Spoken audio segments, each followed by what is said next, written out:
Challenge 1. Fight and Flight. Hey! Stop running! Police! Stop! Shouts and commands can be heard through the streets. The only source of that yelling coming from one police officer. A whole chase could be seen between the officer and Clapboard, a newcomer to the town. It only has been a few days, and Clapboard was already getting caught for who knows what. It was perhaps a good thing that he could outrun the police, but he can't keep his stamina up for longer. Clapboard scans what was already in front of him, careful of his further surroundings. He catches a right turn on the walkway that he's running on. Without hesitation, Clapboard quickly makes a sharp turn. This gave him more time to see what was currently going on in this current part of the block. His eyes caught a small opening between one of the buildings, and without thinking, he dashed into the unknown space, hiding behind one of the huge trash bags that was buried beside a dumpster. The faint sounds of yelling can still be heard as the police officer also turns, following the path that Clapboard must have taken. They scan the block, only to find nothing apparently. Oldest trick in the book. Clapboard's hearing was open, listening to the officer's curses and mumbling as the sounds seemed to fade in the distance. The coast was finally clear.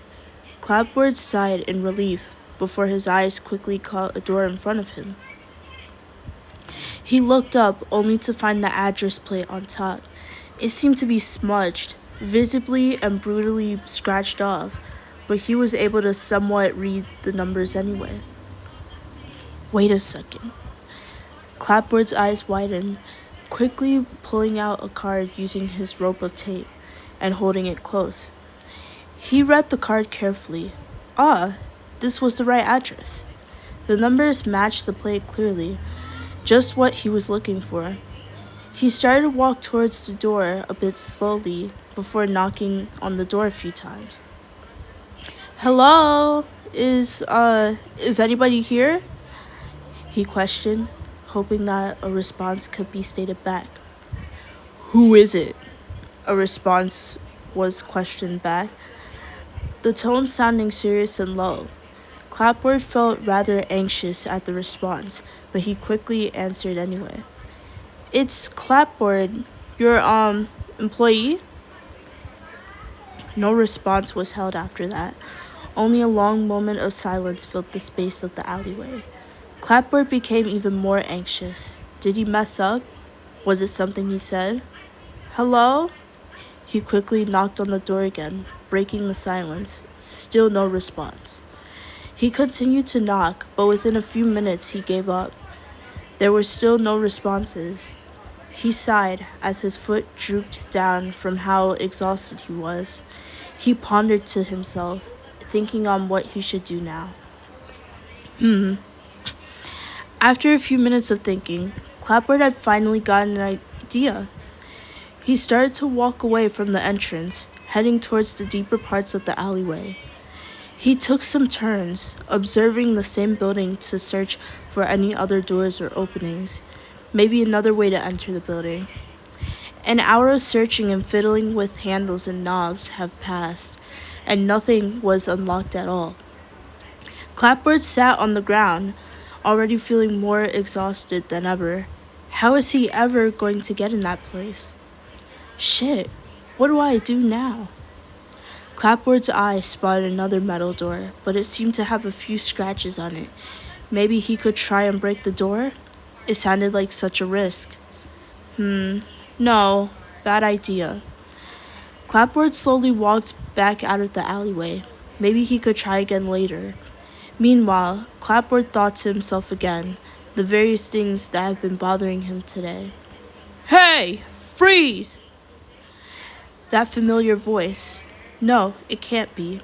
Clapboard was quick to bolt back towards where he came from, but the police followed pursuit. Clapboard ran back into the alleyway, making a sharp turn. However, it was the wrong way. and it led him to a dead end. The police were able to quickly spot him, stopping in their tracks in front of the poor, armless object. Clapboard seemed distressed, backing up against the wall as he tried to warn them to back away. His vision started to get a bit weird. Are those silhouettes? Clapboard's breath started to quiver a bit, and before he knew it, cassette tapes were flying from his head, literally. They shot out, aiming towards the police officer before quickly grabbing them by their legs. The officer started to panic as they swung harshly left and right, like a dangerous metronome.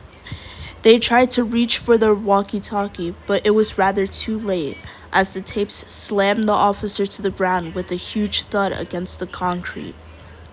Knocking out higher authority in one blow was not on Clapboard's list today, but this time it felt like an advantage.